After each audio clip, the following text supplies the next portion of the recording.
First math Dipankar চ্যানেলে প্রত্যেককে স্বাগত। আমরা আগের দিন পার্সেন্টেজ করছিলাম, 103 পর্যন্ত হয়ে গেছে। এইটা পার্সেন্টেজের শেষ পার্ট, 124 পর্যন্ত আমরা অঙ্ক করব। শুধুমাত্র বাংলা মাধ্যমের ছাত্রছাত্রীর জন্য এই চ্যানেলটা বানানো হয়েছে। সমস্ত চাকরির পরীক্ষা যেখানে অঙ্ক থাকে, প্রত্যেকটা পরীক্ষার জন্য এই ভিডিওটা উপযোগী। তো আপনারা প্রত্যেকে দেখুন এবং উপকৃত হবেন, তার সাথে প্র্যাকটিস করবেন। চলুন শুরু করছি। 104, চিনির দাম 20% বৃদ্ধি পেতে কোনো পরিবারের আগের থেকে 7 কেজি কম চিনি খরচ করছে এবং চিনির খরচ 5% বৃদ্ধি পেল। দেখুন, দাম বেড়েছে 20% এবং খরচ সেটা 5% বেড়েছে। মানে আগে যদি 100 কেজি চিনি খরচ করতো, সেটা এখন খরচ করছে 105। কেন? কারণ অঙ্কটা দেওয়া আছে। দেখুন, তাহলে আমি ধরলাম চিনির আগের দাম ছিল 100 টাকা, দাম বেড়েছে 20 টাকা, তাহলে 120 হলো। যখনই 5% খরচ বৃদ্ধি পেয়েছে, তাহলে এটা কত হবে? 105। একবারে শর্ট নিয়ম। তাহলে আগে খরচ করতো 120, এখন খরচ করছে 105। কত খরচ কম করছে? 15 কিলো। ওরা বলেছে কত কম খরচ করছে? 7 কিলো। তাহলে 15-এর মান 7। তাহলে একের মান কি কত হবে? 15-এর সাথে কত গুণ করলে 7 আসবে? 15-এর সাথে কত গুণ করলে 7 আসবে? এটা হবে 7/15। 15-এর সাথে আপনি 7/15 গুণ করবেন, 7 আসবে। এটা কী করে হচ্ছে? ধরুন 5-এর সাথে কত গুণ করলে 20 আসে, আপনারা সঙ্গে সঙ্গে বলে দিলেন 4 গুণ করলে। কী করে বলছেন? অ্যাকচুয়ালি করা হচ্ছে এইটাকে এটা দিয়ে ভাগ করা হচ্ছে, 20/5 করা হচ্ছে, তাই তো? ঠিক একই রকম। তাহলে কাটাটি যাচ্ছে না, তাহলে 7/15 করলাম। তাহলে একের মান 7/15। তাহলে আগে খরচ হতো 120, এখন হচ্ছে 105। তাহলে এর মান এর সাথে আমি গুণ করব 17/15। তাহলে এখানে উত্তর হয়ে যাচ্ছে 120 ইন্টু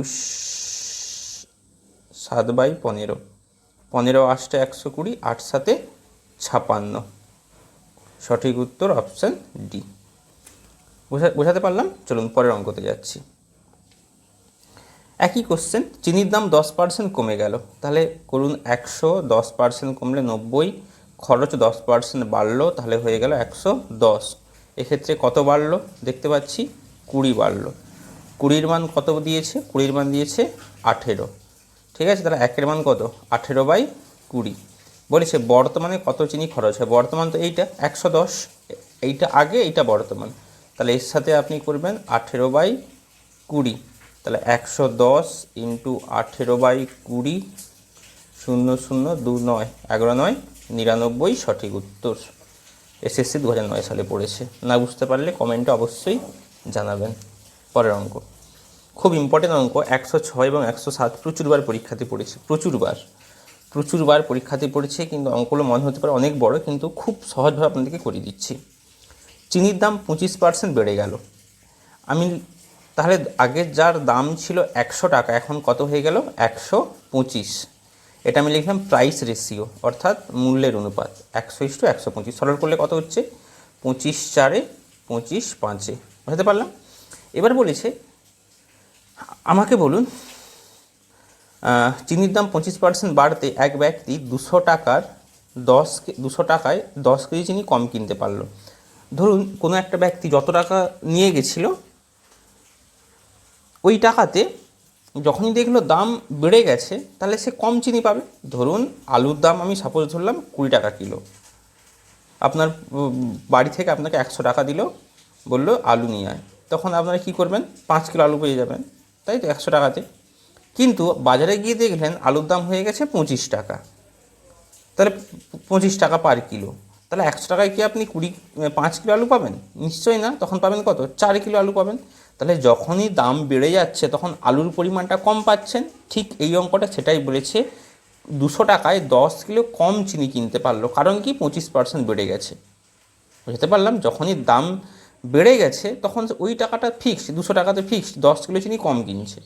তাহলে আমি কীভাবে অঙ্কটা করব? না, প্রাইস রেশিও দেওয়া আছে 4:5, কোয়ান্টিটি রেশিও অর্থাৎ পরিমাণ। দেখুন একটা জিনিস লক্ষ্য করছেন, এখানে আলুর দাম ছিল 100 টাকা, ওকে। এবার যখনই দাম বাড়ছে, তো আপনি জিনিসটা কম পাবেন, তাই তো। আগে 100 টাকা দাম ছিল, তখন 20 টাকাতে কত হতো?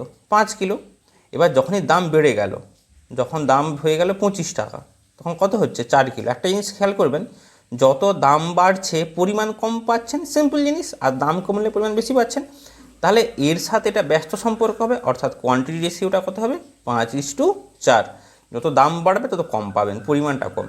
তাহলে আগে পেতো 5 কিলো চিনি, এখন পাচ্ছে 4 কিলো চিনি, তাহলে কত কম পাচ্ছে বলুন? 1 কিলো চিনি কম পাচ্ছেন। ওরা বলেছে 1-এর মান 10, ওরা বলেছে 10 কিলো চিনি কম পাচ্ছে, তাহলে 1-এর মান 10। তাহলে আগে কত কিলো চিনি পেত? আগে পেত 10×5 = 50 কিলো, এখন কত পাচ্ছে? এখন পাচ্ছে 40 কিলো। ঠিক আছে, এত তো ক্লিয়ার। আগে পেত 50 কিলো চিনি, এখন পাচ্ছে 40 কিলো চিনি, এটা তো কোনো সন্দেহ নেই। এবার বলেছে মোট তার কাছে কত টাকা ফিক্সড রয়েছে? 200। তাহলে বলুন, আগে 40 কিলো চিনি কিনতে এবং কত 200 টাকা, তাহলে এটা 40/200, তার মানে 5, এটা 200 মানে 4। কেন করলাম ভালো করে খেয়াল করবেন, এটা তো পরিমাণের অনুপাত, 1-এর মান 10, তাহলে আগে সে 40 কিলো চিনি কিনতো, এখন কিনছে 50 কিলো চিনি। সরি, এটা পরে, আগে 50 কিলো চিনি কিনছে, এখন কিনছে 40 কিলো। কেন? দাম বেড়ে গেছে, তাই এখন 40 কিলো কিনছে, আগে কিনতো 50 কিলো। মোট কত টাকা দাম? 200 টাকা। তাহলে 40 কিলো চিনি কিনছে, 200 টাকা তার হাতে আছে, ক কিলো চিনি কিনতে পারবে? তার মানে 40 কিলো চিনি কিনছে 200 টাকা, তার মানে পার কিলো কত দাম? এখানে দাম হচ্ছে 5 টাকা, এখানে দাম হচ্ছে 4 টাকা। তাহলে আগের দাম 4, বর্তমান দাম 5। সঠিক উত্তর এইটা। যদি একবার বুঝতে না পারেন, বারবার দেখবেন ভিডিওটা, তারপর না বুঝতে পারলে কমেন্টে বলবেন। পরের অঙ্কটা একই পদ্ধতি, দেখুন, পজ করে নিজেরা করার চেষ্টা করুন, আমি তো করিয়ে দিচ্ছি। 20% কমেছে, তাহলে আমি লিখব প্রাইস রেশিও, আগে ছিল 100, হয়ে গেল 100, আচ্ছা 20% কমেছে, হয়ে যাবে 80। অনুপাত হচ্ছে 20/5-20/4, নো ডাউট। Quantity ratio 4:5। দেখুন, যখনই দাম কমে গেছে বেশি পরিমাণ চিনি পাচ্ছে, তাহলে কত? 1, 1-এর মান কত? 3। বলছে 3 কিলো বেশি পাচ্ছে, আমাদের বেরিয়েছে 1 কিলো, ওরা বলেছে 3 কিলো। তাহলে আগে পেত, আপনারা বলুন, 4×3 = 12 কিলো চিনি পেত, এবং পরে পাচ্ছে 5×3 = 15। ঠিক আছে, এবার বলছে দাম কমার পূর্বে প্রতি কেজি চিনির দাম কত? দাম কমার পূর্বে মানে আগে, তাহলে আগে ক কিলো চিনি পেত? 12 কিলো। 12 কিলো চিনি ক টাকা নিয়ে বাজারে গেছিলো? 120 টাকা। তাহলে 120 কত হচ্ছে? 10। তাহলে অ্যান্সার হচ্ছে 10। এই অঙ্কটাতে যদি চাইতো যে বর্তমান চিনির মূল্য পার কেজি কত, তখন আমাকে এইটা করতাম, 15-র সাথে 120 × 8 উত্তর হতো তখন। ঠিক আছে, ভালো করে পড়ে উত্তর দেবেন, আগেরটা চেয়েছি না পরেরটা চেয়েছি, এগুলো কিন্তু খুব ইম্পর্টেন্ট অঙ্ক, বারবার পরীক্ষাতে পড়ে, এবং এইটা হচ্ছে অঙ্কের সব থেকে সহজ পদ্ধতি। চলুন পরের অঙ্ক। একটি সংকর ধাতুতে 15% রূপা, এতে রূপার পরিমাণ 51 কিলো। খুব সিম্পল জিনিস, তবে সংকর ধাতুতে অপর ধাতুর পরিমাণ কত? তাহলে রূপা, সিলভার সমান হচ্ছে 15%। 15% মানে একটা কাজ করতে পারেন, 15% মানে হচ্ছে 15/100। 15/100, 5×3 = 5, 20। তাহলে মোট 20 পরিমাণ ধাতু, তার মধ্যে 3 হচ্ছে রূপা। ওরা বলেছে 51 কিলো রূপা, তাহলে 3-এর মান 51 × 17। তাহলে এর সাথেও আমি কী করবো? ×17 গুণ করবো, মোট হচ্ছে কত? 340 হচ্ছে মোট ধাতুর পরিমাণ হলো। কিন্তু আপনাকে মোট ধাতুর পরিমাণ চাইনি, চেয়েছে অপর ধাতুর পরিমাণ। আপনি দুটো কাজ করতে পারেন, 340 থেকে 51 বিয়োগ করতে পারেন, সেটা উত্তর হবে। অথবা এই দেখুন, মোট ধাতু 20, তার মধ্যে সিলভার 3, তাহলে আমাকে বলুন অপর ধাতুটা কত? 17। মোট ধাতু 20, সিলভার 3, অপর ধাতু কত? 17। তাহলে 1-এর মান তো 17, তাহলে 17-এর মান 17 × 17 = 289। সঠিক উত্তর এইটা। অনেকভাবে করা যায়, আপনাকে আমি দুটো পদ্ধতি দেখিয়ে দিলাম। প্রথম কথা, আপনি 340 বের করলেন, সেখান থেকে 51 বিয়োগ করলেন, দেখবেন একই উত্তর আসবে। 340 থেকে 51 বিয়োগ করবেন, 9, 8, 2, এটা হতে পারে। এবং এখানে গ্যাপ দেখতে পাচ্ছি, অপর ধাতুটা 17, তাহলে 1-এর মান 17, 17, 17, 289। দেখুন 17 স্কোয়ার কিন্তু মুখস্থ করতে হবে, হ্যাঁ, এগুলো বলেছিলাম, 1 থেকে 26 এগুলো সব মুখস্থ করতে হবে প্রত্যেকটা স্কোয়ার, তাহলে 290। চলুন পরের অঙ্কে। একটি নির্বাচনে 2 প্রার্থীর মধ্যে ভোট হয়, পরাজিত প্রার্থী 37% ভোট পায় এবং সে 5,20,000 ভোটে হারে, তবে মোট ভোটারের সংখ্যা কত? একটু দিমাগ লাগাতে হবে। এখানে কজন প্রার্থী? 2জন প্রার্থী। আচ্ছা বলুন, যে পরাজিত পার্টি 30%, যে হেরেছে, আমি ধরলাম যে পরাজিত, যে হেরেছে সে পেয়েছে কত পার্সেন্ট, সে পেয়েছে 37% ভোট পেয়েছে। এতটা তো বোঝা গেছে। তাহলে যে জিতেছে আমাকে বলুন তো সে কত পার্সেন্ট ভোট পেয়েছে, যে জিতেছে সে কত পার্সেন্ট ভোট পেয়েছে। তাহলে কি করব, 100 মাইনাস 37, 3 4 6, তার মানে কত, 63%। বুঝতে পেরেছেন কিনা বলুন। যে হেরেছে 37% যদি ভোট পায়, তাহলে যে জিতেছে সে পাবে কত, 63%, নো ডাউট। তাহলে যদি সে 63% পায়, আমাকে বলুন তাহলে এর থেকে এই গ্যাপটা কত, মানে কত পার্সেন্ট ভোটে জিতেছে বা এই কত পার্সেন্ট ভোটে হেরেছে। 6, 26%। তার মানে সে 26% ভোটে হেরেছে, যে হেরেছে, এ 63%, 26%। ওরা বলেছে 5,20,000। তার মানে 26%-এর মান 5,20,000। আমাকে চেয়েছে কত, 100%, তাই তো। তাহলে কি করব, এটা দেখতে পাচ্ছি 26 দুগানে 52, তারপরে 4টে শূন্য, 1 2 3 4। তাহলে এর সাথেও আপনি 2 লিখে 1 2 3 4 দেবেন। তাহলে 2 1 2 3 4 5 6, সঠিক উত্তর এইটা। বোঝাতে পারলাম? কত সহজে অঙ্কগুলো হচ্ছে দেখুন। ঠিক পরের অঙ্ক, একটি নির্বাচনে 2 প্রার্থীর ভোট হয়, বিজেতা প্রার্থী 48% ভোট পেয়েছে এবং পরাজিত প্রার্থী 68টি ভোট পায়, যা মোট ভোটের 34%। কিছু ভোট অবৈধ। বিজেতা প্রার্থী কত ভোটে জিতেছে এবং কতগুলি ভোট অবৈধ। তাহলে আমরা কি করছি দেখুন, যে জিতেছে সে পেয়েছে 48%, তাহলে উইনার পেয়েছে 48%, ওকে। যে ফেলিওর, পরাজিত, সে পেয়েছে কত, 34%। তাহলে হওয়া উচিত 100%, কিন্তু তো কিছু ভোট, তাহলে 100% হচ্ছে কিনা একটু দেখে নিই। 8 4 12, 82। আপনারা বলবেন মোট তো 100% হচ্ছে না কেন, কারণ হচ্ছে এখানে বলে দিয়েছে কিছু ভোট অবৈধ। আগের অঙ্কটাতে কিন্তু কিছু ভোট অবৈধ বলেনি, এই অঙ্কটা অবৈধ বলেছে। তাহলে 100%-এর মধ্যে 82% হচ্ছে, তার মানে বুঝতেই পারছি 100 থেকে 82 বিয়োগ করলে কত, 18% ভোট ইনভ্যালিড। বোঝাতে পারলাম না, পারলাম না। যে জিতেছে সে পেয়েছে 48%, যে হেরেছে সে পেয়েছে 34, যোগ করছি 82, টোটাল হওয়া উচিত 100%, যেহেতু 100% হচ্ছে না, দেখলাম 18% বাকি থাকছে, 18% ভোট হচ্ছে ইনভ্যালিড। বোঝাতে পারলাম? চলুন এবার কি বলেছে, পরাজিত প্রার্থী 68টি ভোট পায়, যা মোট ভোটে 34%। পরাজিত প্রার্থী কতগুলো ভোট পেয়েছে, 34%। ওরা বলেছি 34%-এর মান 6800। তাহলে একের মান কত, 34 দুগুণে 68, 200। প্রথম প্রশ্ন, বিজেতা প্রার্থী কত ভোটে জিতেছে, বিজেতা প্রার্থী কত ভোটে জিতেছে, কতগুলি ভোট অবৈধ। আচ্ছা আমাকে এইখানটাতে বলুন, এইটা কতগুলো ভোট জিতেছে, 34 থেকে 48 বিয়োগ করলে কত হচ্ছে আপনারা বলুন, 14%। 48 পেয়েছে বিজেতা, আর ফেলিওর পেয়েছে 34, এটা হচ্ছে কত বলুন, 14%। তাহলে 14% ভোটে জিতেছে, 1%-এর মান তো 200, তাহলে 14%-এর মান কত হচ্ছে, 14 ইন্টু 200 মানে কত হচ্ছে, 14 দুগুণে 28। তার মানে যে জিতেছে সে 2800টি ভোটে জিতেছে। পরের পয়েন্ট, কতগুলি ভোট অবৈধ, দেখতেই পাচ্ছি 18% ভোট অবৈধ, তাহলে 18%-এর সাথে আমরা 200 গুণ করবো, তাহলে কত হচ্ছে, 3600, যেটা সঠিক উত্তর অপশান ডি।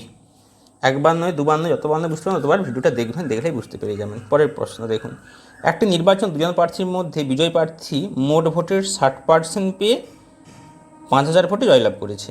তাহলে যে 60% পেয়েছে, তাহলে অপরজন পেয়েছে কত পার্সেন্ট বলুন, 40%। তাহলে কতগুলো ভোটে জিতেছে, 20%। 20%-এর মান কত বলেছে, 5000। তাহলে মোট ভোটারের সংখ্যা কত, তাহলে মোট ভোটার 100% বের করতে হবে। তাহলে 20-র মান 5000, তাহলে এটা 5 গুণ, এটা 5 গুণ তো, তাহলে এর সাথেও 5 গুণ করে দেবেন, 5 5-এ 25,000, 25,000 অপশান সি। সবগুলো প্রিভিয়াস ইয়ারের কোশ্চেন। পরের প্রশ্ন দেখুন, একটি নির্বাচন ক্ষেত্রের 25% ভোটার ভোটদানে বিরত ছিল। যারা ভোট দিয়েছে তাদের মধ্যে 2% ভোট বাতিল হয়। গ্রাহ্য ভোটের 75% ভোট পেয়ে যিনি নির্বাচিত হয়েছেন তিনি এতগুলি ভোট পান, তবে মোট ভোটার কতজন। এই অঙ্কটা কি করব দেখুন, একটু এক্স ধরে নেব, অঙ্কটা সুবিধা হবে, শেষে 3 সালে পড়েছে। আমি ধরলাম মোট ভোটার X জন, ওকে। মোট ভোটারের 25% ভোটদান থেকে বিরত ছিল। তার মানে কতজন ভোট দিয়েছিল আমাকে বলুন। 25% যদি ভোট দেয়নি তাহলে ভোট দিয়েছে কতজন? 75%। তাহলে ইন্টু 75% মানে কত? 75/100 ইন্টু যারা ভোট দিয়েছে তাদের মধ্যে 2% ভোট বাতিল হয়। 2% ভোট বাতিল, তার মানে কত পার্সেন্ট ভোট গ্রাহ্য ছিল? 98%।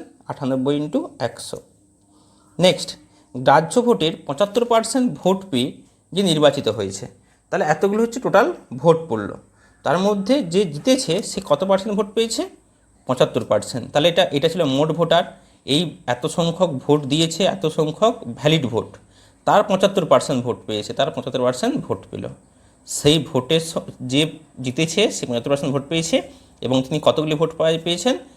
9261। তাহলে মোট ভোটার কত? এখান থেকে এক্সের মানটা বের করলে উত্তর 25 3 25 4। 25 3 25 4। এবার তাহলে আমি পেয়ে যাচ্ছি কত? আচ্ছা, 3-এর মান এখান থেকে যাবে 3, তাহলে 3 3 9, 3 8 24, 2 3 7 21, আবার 3 দিয়ে দিন, 3 1 3, এটা হচ্ছে 3 1 129। আচ্ছা, এটা হচ্ছে 4 দিয়ে দিলে 2, এটা হচ্ছে 49। ঠিক আছে, সেটা 0 হবে, এটা 0 হবে। আচ্ছা, এবার 7 7 7 1 7 3, 7 4 28, 4 7 7 49, আবার 7 7 2 7 1 7। তাহলে থাকছে x সমান 21 ইন্টু 4 2 8 ইন্টু 100। তাহলে হচ্ছে 8 8 2 16, এইটা অপশান ডি। চলুন পরের অঙ্ক। কোনো বর্গক্ষেত্রের বাহুর দৈর্ঘ্য 50% কমলে ক্ষেত্রফল শতকরা কত পার্সেন্ট কমবে? বর্গক্ষেত্রের বাহুর দৈর্ঘ্য 50% কমলে ক্ষেত্রফল কতগুলো, এটা হবে। এই অঙ্কগুলো অনেক পদ্ধতি আছে। সবার প্রথম পদ্ধতি, যদি কোনো একটা সূত্র লিখতে পারেন, যদি কোনো বর্গক্ষেত্র যেগুলোর বাহু সব সমান, বর্গক্ষেত্র, ত্রিভুজ, বৃত্ত, এদের প্রতিবাহু দৈর্ঘ্য যদি x% বাড়ে তাহলে তার ক্ষেত্রফল বাড়বে 2x প্লাস x²/100%। ওকে, কী বললাম? বর্গক্ষেত্র বললাম, বৃত্ত বললাম, সমবাহু ত্রিভুজ বললাম। প্রতিবাহু দৈর্ঘ্য যদি x% বাড়ে তার ক্ষেত্রফল বাড়বে 2x প্লাস x²/100। এটা একটু মনে রেখে দেবেন। একই রকম যদি প্রত্যেক বাহু দৈর্ঘ্য x% কমে তাহলে হয়ে যাবে 2x মাইনাস x²/100। ঠিক আছে, তাহলে এখানে আপনারা বলতেই পারেন যে 50% কমে গেছে, তাহলে এক্সের মান 50, তাহলে ক্ষেত্রফল কত কমবে? তাহলে 2 ইন্টু 50 মাইনাস 50²/100, তার মানে 50 2 100, এটা 50² মানে 2500, 100, তাহলে এটা কাটছে, 100 থেকে 25 বিয়োগ করলে 75 হলো। কিন্তু এটা তো করতেই পারেন, আর একটা ভালো পদ্ধতি দেখাচ্ছি। কী পদ্ধতি? দেখুন, এইটা একটা বর্গক্ষেত্র, আমি ধরলাম বর্গক্ষেত্রের প্রতিবাহু 10, এটাও 10, এটাও 10, প্রত্যেক বাহু 50% কমছে, মানে অর্ধেক কমছে। তাহলে এটা কত হলো বলুন? 50% যদি কমে যায়, 50% যদি কমে যায় তাহলে 10-এর 50% মানে কত? 5 কমে যাচ্ছে, তাহলে 5 কমে গেলে থাকছে কত? 5। একই রকম এখানেও 5 কমে থাকছে 5, তাহলে হলো কত? 5 5 25। আগের ক্ষেত্রফল কত ছিল? 100 ছিল, আগের ক্ষেত্রফল ছিল 100, এখন হলো 25, তাহলে কত কমলো আপনারা বলুন? তাহলে কমলো হচ্ছে 75% কমলো। বোঝা গেছে? দুটো ভাবেই করা যায়। একই রকম পরের কোশ্চেন দেখুন, একটি বৃত্তের ব্যাসার্ধ 25% কমলো, ক্ষেত্রফল কত কমবে? ওই সূত্র লিখে দিন যে 2 ইন্টু 25 মাইনাস 25²/100, তার মানে 25² মানে 625/100, তাহলে এটা হচ্ছে 25 2 50, এটা হচ্ছে 6.25। ঠিক আছে, তাহলে 50 থেকে এটা বিয়োগ করলে কত? 44, 43.75%। কত সহজে হচ্ছে দেখুন। পরের প্রশ্ন, একটি আয়তক্ষেত্রের দৈর্ঘ্য 10% বাড়ালে এবং প্রস্থ 10% কমালে ক্ষেত্রফল কী হবে? খুব ভালো অঙ্ক। এইটা একটা বর্গক্ষেত্র ধরে, আচ্ছা এটা একটা আয়তক্ষেত্র, আমি ধরবো এটা 10, এটা 10 ধরতেই পারি। তাহলে দৈর্ঘ্য 10% বাড়াচ্ছি, 10-এর 10% মানে কত? 1, তাহলে হয়ে যাচ্ছে 11 হচ্ছে। 10-এর 10% মানে কত? 1, তাহলে 10 ছিল 1 বাড়লাম 11 হলো। প্রস্থ 10% কমিয়ে দিলাম, তাহলে 10-এর 10% তো 1, তাহলে 10 ছিল প্রস্থ, 1 কমিয়ে দিলে হচ্ছে কত? 9। তাহলে দৈর্ঘ্য দেখুন, আয়তক্ষেত্রের ক্ষেত্রফলের সূত্র কি? দৈর্ঘ্য ইন্টু প্রস্থ। তাহলে 11 ইন্টু 9, তাহলে ক্ষেত্রফল কত হলো? 99। আগের ক্ষেত্রফল কত ছিল? 100। তাহলে আগের ক্ষেত্রফল ছিল 100, এখন হলো 99। তাহলে আলটিমেট কী হচ্ছে? 1 কমছে, যেহেতু 100-র উপর কমছে তাই 1% কমছে। খুব সহজ অঙ্ক এবং ছোটো অঙ্ক। বর্গক্ষেত্রের প্রতিদৈর্ঘ্য 10% বাড়ালে আপনি এই ছবি এঁকে করতে পারেন বা সূত্র লাগাতে পারেন, 2 ইন্টু 10 প্লাস 10² 100। তাহলে 10 দুগুণে 20, এটা হচ্ছে 100/100 মানে 1, মানে উত্তর হচ্ছে 21%। পরের প্রশ্ন 117, কোনো ভগ্নাংশের লব 200% বাড়িয়ে দিলাম। হর 350% বাড়াতে ভগ্নাংশটি হলো 5/12। দেখুন আমি ধরলাম, অনেকভাবে করা যায়, ধরলাম একবার সহজভাবে বলছি, ধরলাম হচ্ছে কি তার লব, এটা একটা ভগ্নাংশ 100%/100%, ঠিক আছে। দেখুন 100%/100%, এটা একটা ভগ্নাংশ, টোটাল সম্পূর্ণ অংশ মানে তো এইটা, উপরেটাকে লব বলে নিচেটাকে হর বলে, লব বাই হর। দেখুন তাহলে আমরা করছি কি, এটা লব বাই হর হলো, লব 200% বাড়ালাম, তাহলে 100% আগে ছিল, 200% যদি বাড়িয়ে দিই কত হবে? 300%, তাই তো। হর 350% বাড়িয়ে দিলাম, হর ছিল 100, 350% বাড়িয়ে দিলে হয়ে যাচ্ছে কত? 450। যখন বাড়িয়ে দিলাম তখন এইটা হয়ে যাচ্ছে কত? 5/12। ভগ্নাংশটি কত? তাহলে একটা কাজ করে নেবেন, ভগ্নাংশ মানে দেখুন এটা তো ভগ্নাংশ ছিল, হ্যাঁ কিনা আমাকে বলুন, এটা তো ভগ্নাংশ ছিল, লব 100%, হর 100%, এটা কাটাটি করলে কত হচ্ছে? 1 হচ্ছে। তাহলে 1-এর মানটা বের করে নেব। তাহলে 1-এর মান কত? 5/12 ছিল, এটা ওদিকে গেলে 450, এটা হচ্ছে 300। 0 0, 15 দুগুণে 15, 3 3 4, তাহলে থাকছে 5/8, উত্তর হচ্ছে এইটা। এসএসসি 11 সালে। কোনো ভগ্নাংশে লব 140%, হর 150% বাড়িয়ে দিলাম। তাহলে একবার মুখে মুখে করবেন, 140% যদি বেড়ে যায় তাহলে হয়ে যাচ্ছে 240, 150 যদি হর বাড়াই তাহলে 150 আর 100 ছিল হচ্ছে কত? 250, এর হচ্ছে কত? 4/15। তাহলে 1-এর মান 4/15, এর সাথে 250 গুণ দিচ্ছি, এর সাথে দিচ্ছি 240, হলো। তাহলে 0 0, 5 3, 5 5, 4 6, তাহলে 5/18, সঠিক উত্তর এইটা।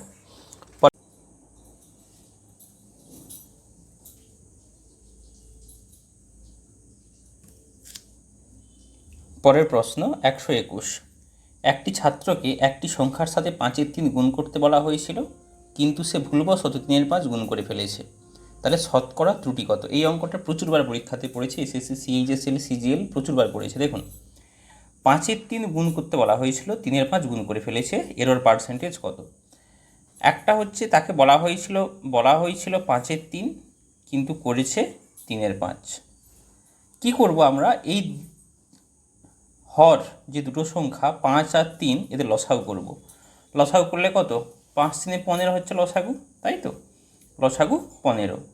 তাহলে আমরা ধরে নিচ্ছি সংখ্যাটা হচ্ছে 15, এক্স্যাক্ট সংখ্যাটা কত? 15, ধরছি সংখ্যাটা 15।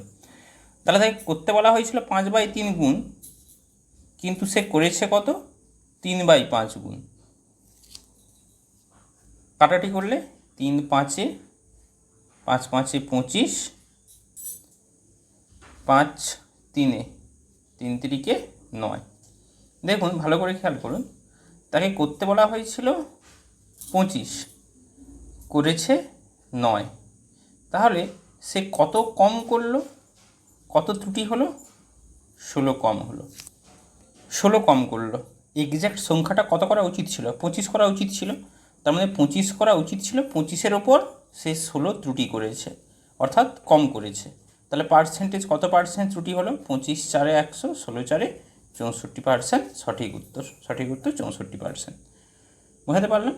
তাহলে একজন ছাত্র একটি সংখ্যার সাথে 6-এর 7 গুণ করার পরিবর্তে 6-এর 7 ভাগ করে ফেলেছে। তাহলে তার উত্তর সঠিক উত্তরের থেকে 13/70 বেশি আসছে। তাহলে আমি ধরে নিচ্ছি, দেখুন 6/7 আর 6/7, তার মানে অঙ্কটা দুটোভাবে করা যায়। তাহলে এই একটা সংখ্যা 6-এর 7 গুণ করতে বলা হয়েছিল, কিন্তু সে 6-এর 7 ভাগ করে ফেলেছে, তার মানে x/6/7। এটা মনেই কত 7x/6, তার মানে করতে বলা হয়েছিল 6x/7, সে করে ফেলেছে 7x/6।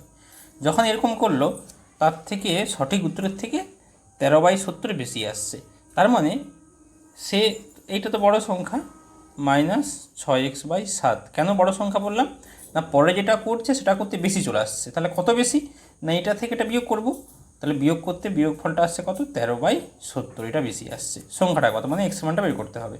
তার মানে লসাগু করলে কত হচ্ছে 6×7 42, এটা 7×6 6×7 তাহলে 49x মাইনাস 6×6 36x সমান 13/70। দেখুন এটা হচ্ছে 13x/42 সমান 13/70, 13 কাটছে, তাহলে x সমান 42/70, 7×6 7 10 2 3 2 5, তাহলে সংখ্যাটা হচ্ছে কত 3/5। সঠিক উত্তর এইটা।